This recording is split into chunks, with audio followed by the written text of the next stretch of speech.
দরজাতে দাঁড়িয়ে থেকে মৃতদেহ নিয়ে যায়। বলো হরি, বলো হরি। আপনিও প্রণাম করেন, আমিও প্রণাম করে কি ভাবি বলুন তো? ও বোধহয় গেল, আমি বোধহয় যাবই না। না না, এটা সত্যি কথা। একটা ছাগলকে দেখবেন কসাইখানাতে কেটে ছুলে টাঙিয়ে দেওয়া হয়েছে, একটা ছাগল পাশে বসে বসে কি খাচ্ছে? কাঁঠাল পাতা চিবোচ্ছে। ও জানে না এরপরে ওর লাইন আছে। আমরা কিন্তু ওইরকম ব্যাপার বুঝতে পারি না। আসলে যে মারা যায় সে আমাদের জানিয়ে দিয়ে যায় যে আমাকে দেখে শেখো, তোমার মতো সংসারে আমিও ছিলাম, একদিন এরকম যেমন হেলতে দুলতে চললাম, একদিন মাচাই চেপে তোমাকেও হেলতে দুলতে নিতাই গৌরী। এই জন্য বলি বাবা, কে কখন চলে যাবে কেউ জানে না। যাবার আগে আপনাদের কাছে নিবেদন রইল, এই লীলাটি শ্রবণ করুন। আর এই লীলার ফাঁকে আপনাদের একটু কথা বলে যাই। আপনারা গয়া, কাশী, বৃন্দাবন সব জায়গায় গেছেন, একটা জায়গায় যাবেন। সবাই লক্ষ্য করুন, গয়া, কাশী, বৃন্দাবন সব জায়গায় গেছেন, একটা জায়গায় যাবেন। কোথায়? শ্রীখণ্ডের গোপীনাথ। শ্রীখণ্ডে যদি আপনারা যান, গোপীনাথ মন্দির দেখতে পাবেন। আপনি নবদ্বীপ থেকে কাছে হবে, শ্রীখণ্ডে গোপীনাথের মন্দিরে দেখবেন অর্ধেকটা পাথরের নাড়ু আছে। সব জায়গাতে দেখবেন আসল নাড়ু থাকে, কিন্তু শ্রীখণ্ডে গিয়ে দেখবেন অর্ধেকটা পাথরের নাড়ু। আচ্ছা বলুন তো বাবা, এই পাথর নাড়ুটা পাথরের হলো কেন, এবং এই নাড়ুটা অর্ধেকটা হয়ে গেল কেন পাথরের? এরই তত্ত্ব আপনাদের বোঝাবো। লীলাটির নাম কি? না, লীলাটির নাম হচ্ছে শ্রীখণ্ডের গোপীনাথ। লীলাটির নাম হচ্ছে কি? আবার ভক্ত রঘুনন্দন। এই রঘুনন্দন 5 বছর বয়সে গোপীনাথকে নাড়ু খাইয়েছিল। এই নাড়ু প্রসাদ কীর্তনের শেষে আপনারা নিয়ে যাবেন, যে যেখানে বসে আছেন, এই নাড়ু প্রসাদ কীর্তনের শেষে আপনারা নিয়ে যাবেন, কাপড়ে কোণে বেঁধে নিয়ে যাবেন, বাবারা পকেটে নিয়ে যাবেন। এই নাড়ুটা নিয়ে গেলে লাভ কি আছে? এই নাড়ুটা একটা মাহাত্ম্য আছে। কি মাহাত্ম্য আছে? আপনার বাড়ির বাচ্চা খুব চঞ্চল, পড়াশোনা করে না, খুব চঞ্চল। আপনি বৃহস্পতিবার দিন, রঘুনন্দনের জন্ম হয়েছিল, বৃহস্পতিবার দিন একটা তুলসী পত্র আর একটুখানি বাতাসা তুলসী মঞ্চে বসিয়ে বাচ্চাকে স্নান করিয়ে জয় গোপীনাথ বলে মুখে দেবেন প্রতি বৃহস্পতিবার। 1 বছর দিন দেখবেন আপনার বাচ্চা কৃষ্ণ ভক্ত হয়ে যাবে, শান্ত হয়ে যাবে, চঞ্চলতা দূর হবে। একবার প্রমাণ দেখবেন শুধু করে। প্রশ্ন করবেন, এই একটি বাতাসাতে 1 বছর চলবে কি করে? মায়েরা, আপনি বাড়িতে হরির লুট দিয়ে দেবেন বৃহস্পতিবার 1 কেজি 2 কেজি বাতাসা, পাড়ার ছেলেদেরকে খাওয়াবেন। তারপর কি করবেন? ওই বাতাসা কিছুটা কৌটোতে রাখবেন, একটুখানি বাতাসা আমি দেখিয়ে দিচ্ছি, এইটুকু বাতাসা তুলসী পত্র দিয়ে জয় গোপীনাথ বলে বাচ্চাকে বৃহস্পতিবার দিন 12টার আগে, 12টা যেন না পেরিয়ে যায়, তার আগে আপনি দেবেন। আপনি শ্রীখণ্ডের মাহাত্ম্য পড়বেন, দেখবেন পরিষ্কার করে লেখা আছে, এই লীলাটি শ্রবণ করে ভক্তি ভরে কোনো মা যদি প্রসাদ বাচ্চাকে খাওয়াতে পারে, তার বাচ্চা কৃষ্ণ ভক্ত হয়ে যায়। এতজন মা কীর্তন শুনতে এসছেন, ওখানে গিয়ে খাবেন না, প্রসাদটা নেবেন। মা ছেলের জন্য কত কি করতে পারে। শুধু এই প্রসাদের এটা লাভ না, একটা লাভ আছে। অনেকের বাড়িতে অশান্তি হয় দেখবেন, যদি আপনি বাতাসাটা নিয়ে গিয়ে তুলসী মঞ্চে গিয়ে নিচে গুঁড়ি করে ভেঙে দিতে পারেন গাছের নিচে, প্রতিদিন 1 ঘটি করে জল দিতে পারেন বাড়ির প্রত্যেকে, দেখবেন বাড়িতে শান্তি শৃঙ্খলা আস্তে আস্তে ফিরে আসবে। 3 নম্বর, বাড়িতে কোনো অসুস্থ ব্যক্তি বহুদিন ধরে কষ্ট পাচ্ছে, চিকিৎসা হচ্ছে কিন্তু রোগ ভালো হচ্ছে না, আপনি প্রমাণ দেখবেন, এই প্রসাদটা নিয়ে গিয়ে জয় গোপীনাথ বলে বৃহস্পতিবার আপনি খাওয়াবেন, দেখবেন আপনার 1 বছর পরে ওই মানুষটি অনেকটা কষ্ট থেকে রেহাই পেয়ে যাবে। এই প্রসাদের বিরাট মাহাত্ম্য আছে। যিনি কীর্তন করাচ্ছেন তিনি অনেক বাতাসা দিয়েছেন। আপনারা কীর্তনের শেষে সবাই গোটা গোটা প্রসাদ পাবেন। যদি কেউ 2টো পান, পাশে একজনকে দিয়ে দেবেন। এই বাতাসাটা আপনি 1 কেজি বাতাসা হরির লুট দিয়ে মিশিয়ে দেবেন, প্রতিদিন বাচ্চাকে খাওয়াবেন। যেটা বলুন, রাধা রানী কি, শ্যাম সুন্দর কি। আসলে এই যে আমি রঘুনন্দন লীলাটি গাইব, এই রঘুনন্দনটা পূর্বজন্মে কে ছিল? কামদেব মদন। মায়েরা, কামদেব মদন তার 5টা বান সবাইকে মারতে মারতে একবার কৃষ্ণকে মারল। কৃষ্ণ বলল, কামদেব, আমার দেওয়া বান তুই আমাকে মারলি, তোর পিতা ব্রহ্মাকে জিজ্ঞেস কর এ বান আমি কাকে দিয়েছি, আমার বান তুই আমাকে মারলি, তোকে আমি অভিশাপ দিলাম তোর মর্তকুলে জন্ম হোক।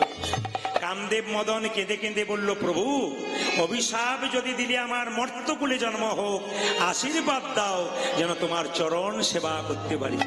কামদেব মদনকে ভগবান বলল, কামদেব তুই তো চালাক রে, তুই যদি মর্তকুলে মানুষ হয়ে যাস তাহলে আমাকে ভগবান রূপে যেতে হবে।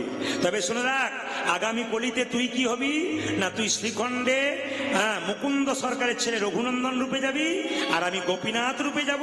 একদিন তোর হাতে প্রসাদ খাবো, এ হবে ভক্ত রঘুনন্দন।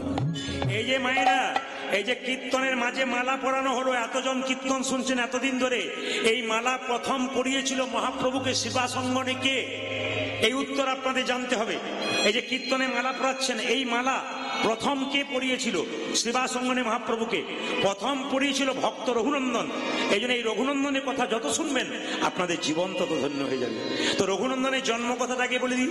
শ্রীখণ্ড গ্রামে দু ভাই, বড় ভাইয়ের নাম মুকুন্দ সরকার আর ছোট ভাইয়ের নাম নরহরি সরকার। মনে রাখবেন মায়েরা, বড় ভাইয়ের নাম কি বললাম? মুকুন্দ সরকার। আর ছোট ভাইয়ের নাম কি বললাম? নরহরি সরকার। বড় ভাই কি করে? কবিরাজি চিকিৎসা করে। আর ছোট ভাই তার সঙ্গে কম্পাউন্ডারি করে।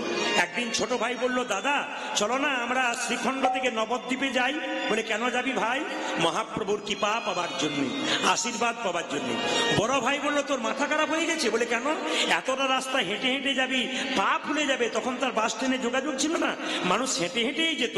ছোট ভাই বলছে, দাদা আমি সাধু গুরু বৈষ্ণবের মুখে শুনেছি কেউ যদি কীর্তন করতে করতে চলে যায় তবে তার রাস্তা নাকি অনেক খাটো হয়ে যায়।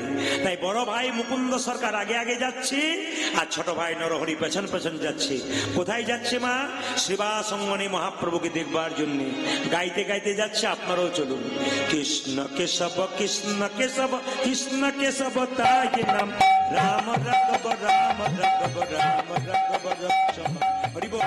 কৃষ্ণ হরে কৃষ্ণ কৃষ্ণ কৃষ্ণ হরে হরে, হরে রাম হরে রাম, রাম রাম হরে হরে। শুধু আমরা কীর্তন করবো তা নয়, আপনারা একটু মাঝে মাঝে করবেন।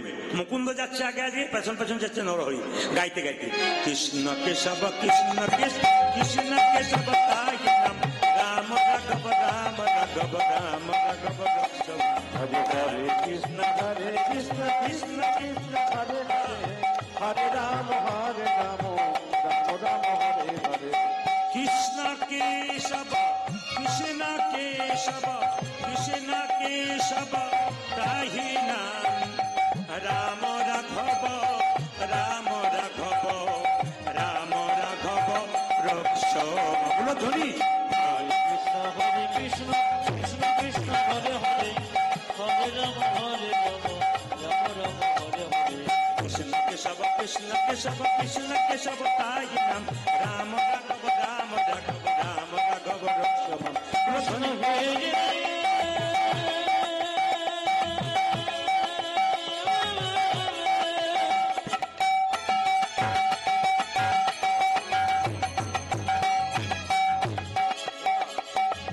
কৃষ্ণ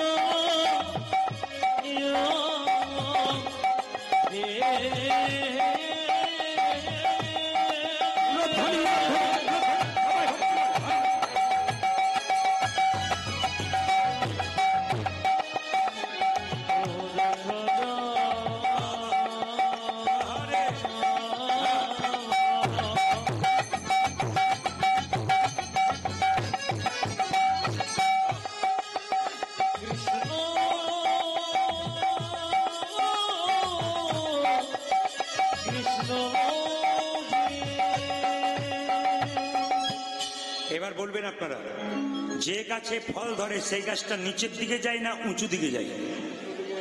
না না, উত্তরটা মন দিয়ে শুনে বলবেন। যে গাছে ফল ধরে নিচের দিকে যায় গাছটা, না উঁচুর দিকে যায় ডালগুলো? জোরে বলুন। নিচের দিকে। আচ্ছা, যে ভক্ত হয়, আসতে, যে ভক্ত হয় তার ভাবটি কেমন? এইরকম। আর যে অভক্ত হয় তার ভাবটি কেমন? এইরকম। দেখবেন যারা কীর্তন শুনছে আমাদের চোখ কিন্তু বলে দেয় কোনগুলো ভক্ত কোনগুলো অভক্ত। আপনার মাথা নাড়ানো দেখে, আপনার চোখের চাউনি দেখে বুঝে নেব যে আপনি কেমন কৃষ্ণ ভক্ত, আপনি কেমন শুনছেন। মুকুন্দ নরহরি দুজনে মিলে চুপচাপ এরকম করে দাঁড়িয়ে বসে আছে।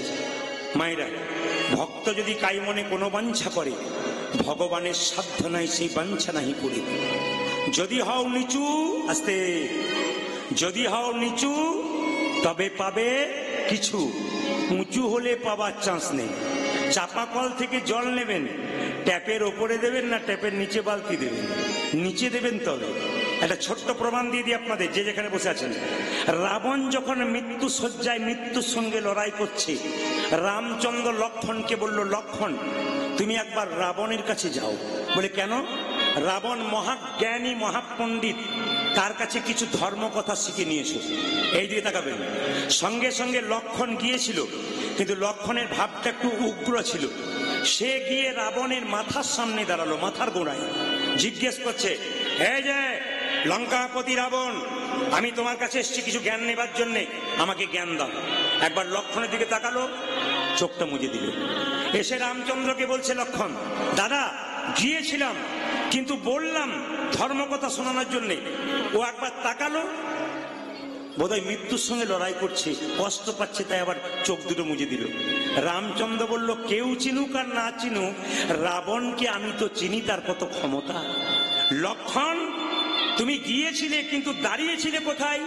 বলছে মাথার গোড়ায়। বলছে যার কাছ থেকে কোনো তত্ত্ব কথা শিখতে হয়, কোনো জ্ঞানের কথা জানতে হয়, তিনি গুরু। তা গুরুর কাছে গেলে পায়ের তলাতে বসতে হয় না মাথার কাছে বসতে হয়? জোরে বলুন। গরুর কাছে গেলে নিচে বসতে হয়। সবাই লক্ষ্য করুন, কিছুক্ষণ পরে লক্ষণ গিয়ে যখনই রাবণের চরণতলে গিয়ে বসেছে, রাবণ লঙ্কাপতি, আমি তোমার কাছে জ্ঞান নিতে এসেছি, তুমি জ্ঞান দাও। রাবণ তাকালো, লক্ষণকে বলল, বড় দেরি করে দিলে।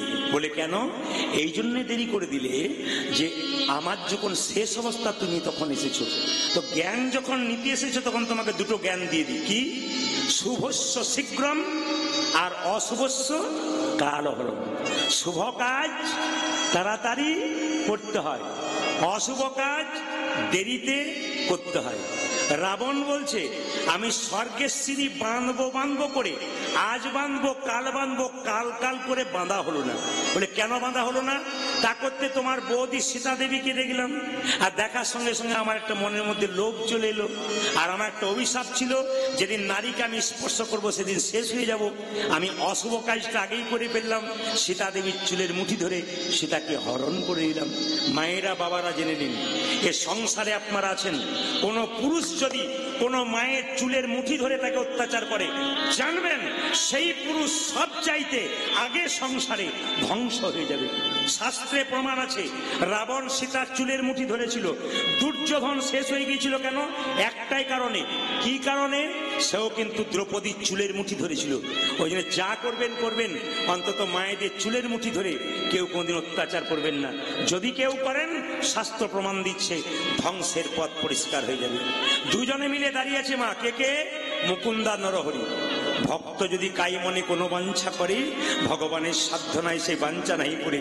মহাপ্রভু শিবাসকে ডেকে বলল, শিবাস, দু ভাই এসেছে আমার কৃপা পাবার জন্যে, আমাকে দেখবার জন্যে, চল একবার দেখা দিয়ে আসি। সুরধ্বনি তীর দিয়ে মহাপ্রভু কীর্তন করতে করতে চলে যাচ্ছেন, আর মুকুন্দা নরহরি চুপচাপ দর্শন করছেন মহাপ্রভুকে। কিভাবে যাচ্ছেন দেখুন। সুরধ্বনি তীরে তের মহাবিলসয়ে সমবয় বালক সঙ্গে,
যার যেমন ভাব তার তেমন লাভ। কেউ চিন্তা করছে আমাদের পাড়া থেকে যে এসেছিল সে বোধহয় খেয়ে ফেলেছে, আবার অনেকে ভাবছে না না ও খেলে কি হবে, আমি খাবো না, মহাপ্রভুর কীর্তন শুনবো। যার যেমন ভাব তার তেমন লাভ। মহাপ্রভু নাচছে, ছোট ভাই বলছে, দাদা আমি কি দেখছি জানো, ওই তো আমার গোড়া,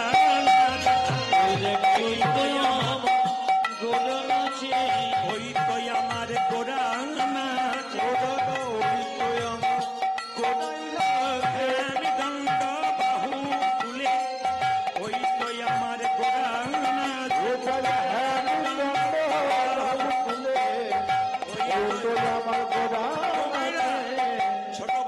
আমি দেখছি গোড়া নাচছে। বড় ভাই বলছে না না আমি দেখছি আরেকজন নাচছে। অন্তর্তত্ত্ব দেখুন, ওই তো গোড়াই না, একজন বলছে ওই তো গোরা নাচে, আরেকজন বলছে না না ওই তো গোরাই নাচে, রাই ওই তো গোরাই নাচে। দেখো দেখো ওই তো গোরাই নাচে, অন্তরে যার শ্যাম নাচে, বাইরে ও গোরাই নাচে। অন্তরে যদি শ্যাম নাচে, বাইরে গোরাই নাচে। অন্তরে যার শ্যাম নাচে, বাইরে ও গোরাই নাচে। বুঝাই অন্তরি যার শ্যাম নাচে, বাইরে গোরাই নাচে।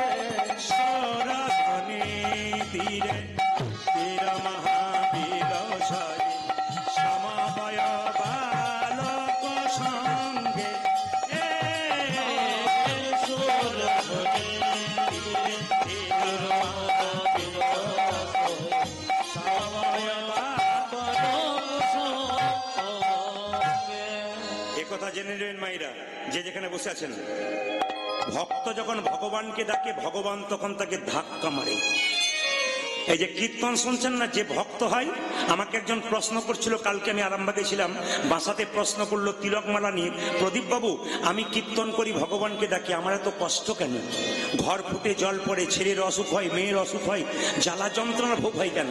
আমি কৃষ্ণ ভজন করছি, কৃষ্ণ ভজন করলে কষ্ট হয় কেন?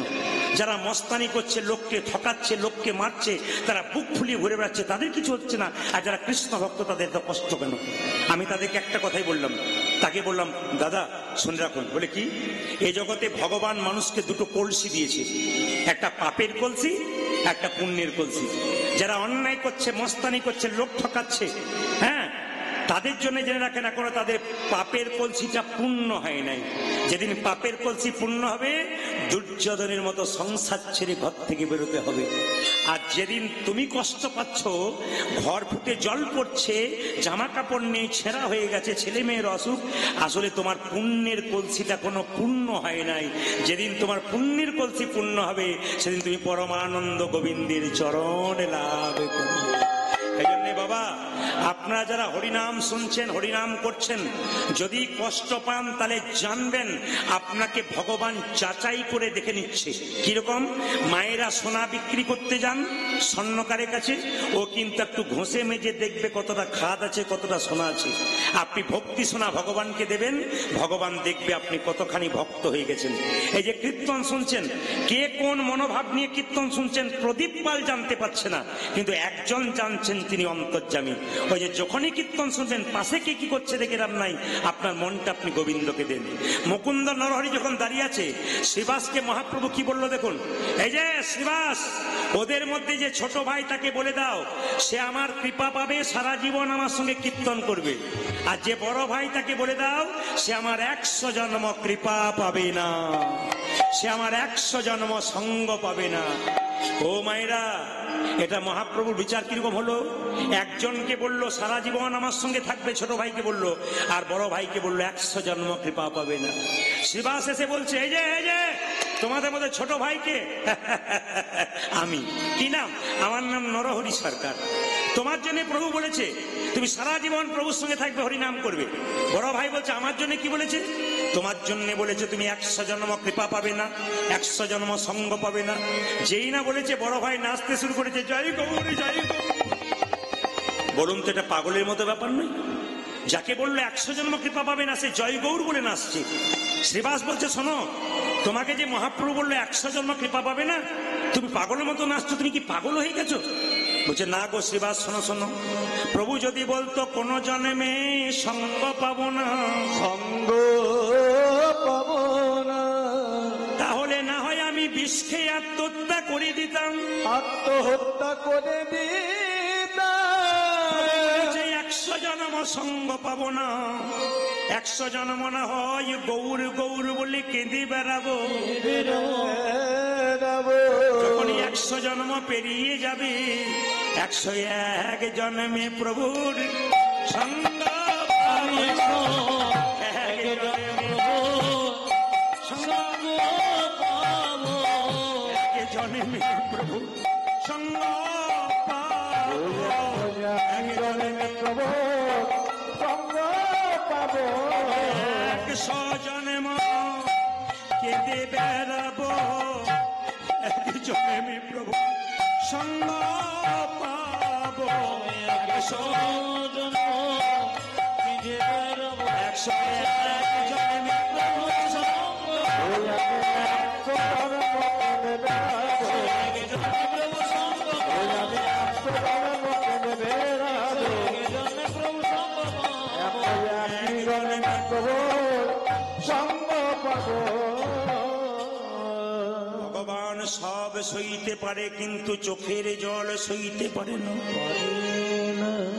যদি কোনো ভক্ত একবার গৌর বললে কাঁদিতে পারে, গৌর বলে কাঁদিতে পারে, গৌর তোমার হলামি বললে কেউ যদি একবার ভগবানের কাছে নিজেকে সমর্পণ করিতে পারে, সমর্পণ করিতে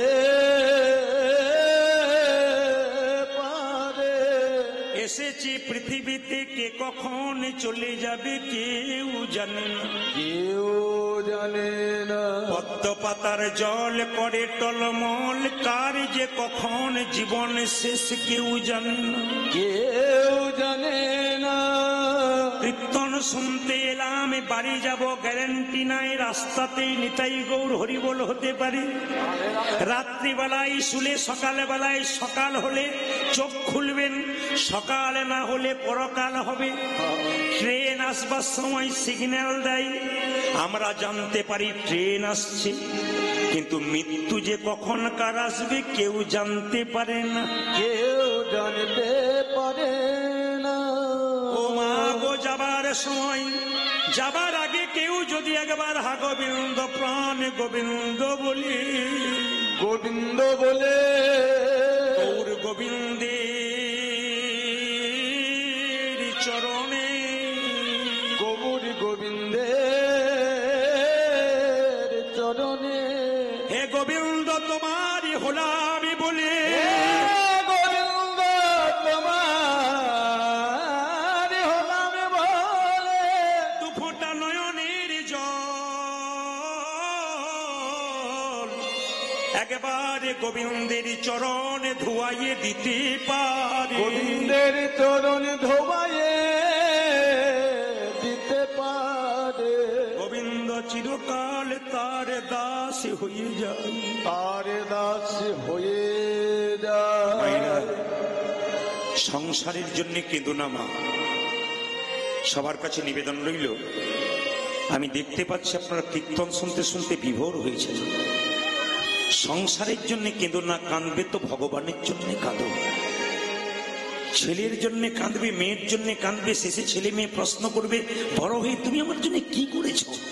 আপনি বলবেন আহ, যার জন্য পরিচুরি সে কিনা বলে চোর।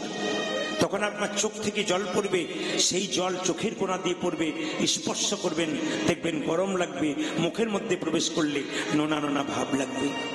কিন্তু কেউ যদি হা গৌর প্রাণ গোবিন্দ বলে একবার ভগবানের চরণে কাঁদতে পারে, তার চোখের জল চোখের কোণ দিয়ে পড়ে না মা, চোখের মাঝ দিয়ে পড়ে। সে জল গরম হয় না, শীতল হয়।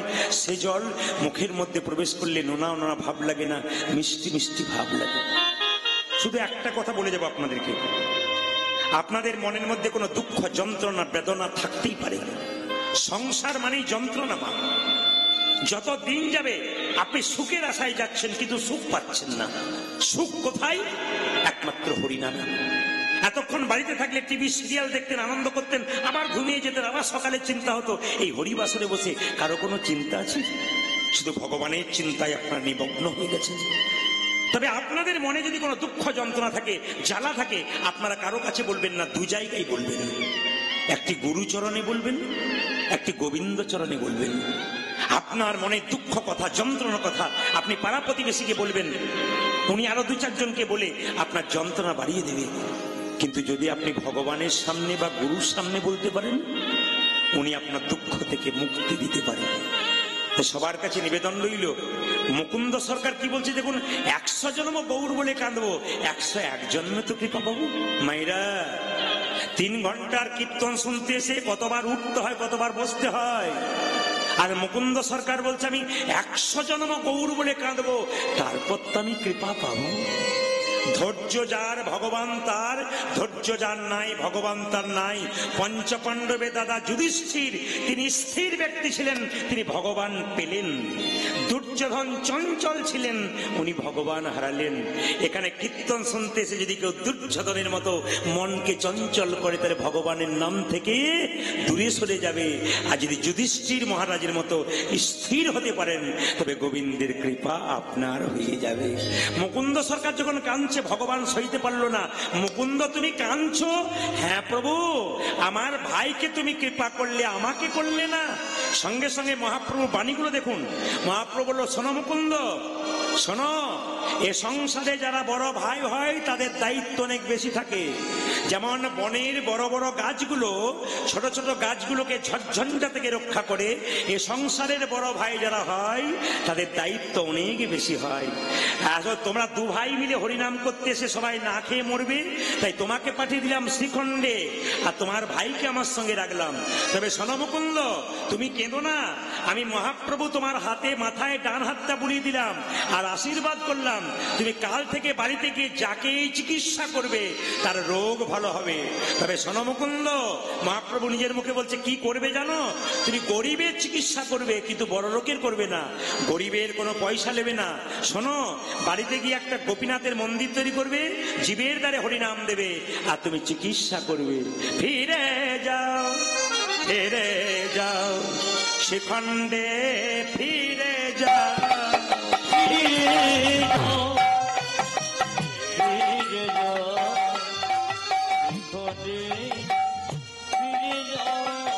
মায়েরা, এই যে যিনি গৃহকর্তা গানটি করাচ্ছেন, আপনার আশীর্বাদ করে দিয়ে যান। ইনি প্রথম বছর পদার্পণ করেছেন, ইনি যেন প্রতি বছর করাতে পারেন। এই আশীর্বাদের হাত আপনারা দিয়ে যান, ভগবানের কাছে প্রার্থনা করে যান।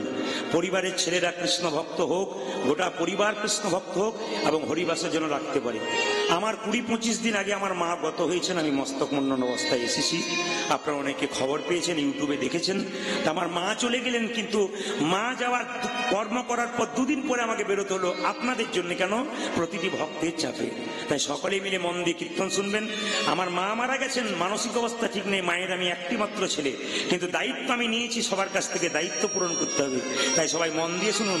মহাপ্রভু বলছে, ফিরে যা, ফিরে যা, শিখণ্ডে ফিরে যা।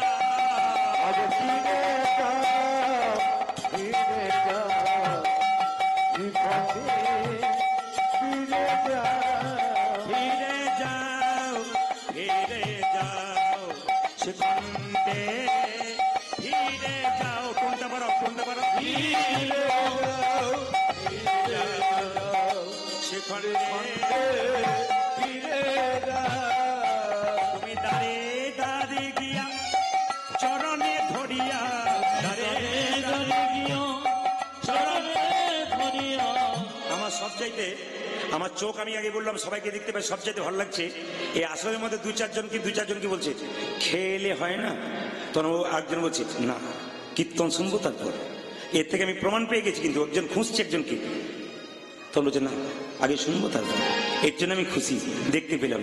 ফিরে যাও, ফিরে যাও, শিখণ্ডে ফিরে যাও, ফিরে যাও, ফিরে যাও, শিখণ্ডে ফিরে যাও।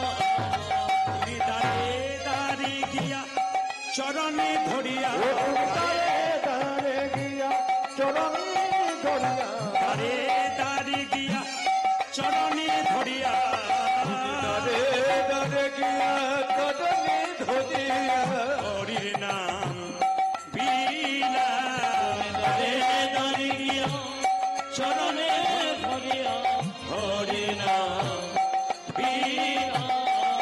ফিরে যাও, ফিরে যাও, শিখণ্ডে ফিরে যাও, ফিরে যাও, ফিরে যাও, শিখণ্ডে ফিরে যাও। মহাপ্রভু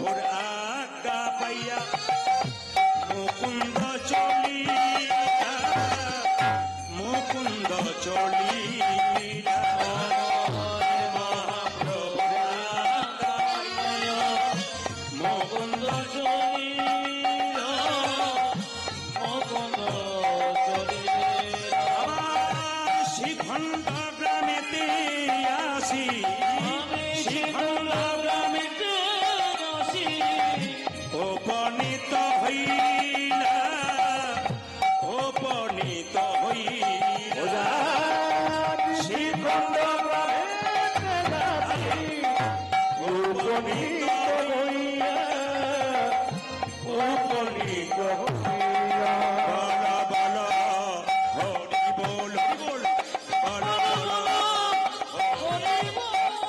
বল বল হরি বল গোপীনাথ জিউ কি না না জোরে বলবেন আপনারা জোরে বলবেন গোপীনাথ জিউ কি বাহ জয়টা আরো জোরে হবে কিন্তু গোপীনাথ জিউ কি বাহ রাধা রানী কি শ্যাম সুন্দর কি মদন মোহন কি ঠান্ডা লাগছে কি না প্রমাণ হয়ে গেল কত ডুবে গেছেন আপনি যেরকম রাধা রানী কি গোপীনাথ জিউ কি মায়েরা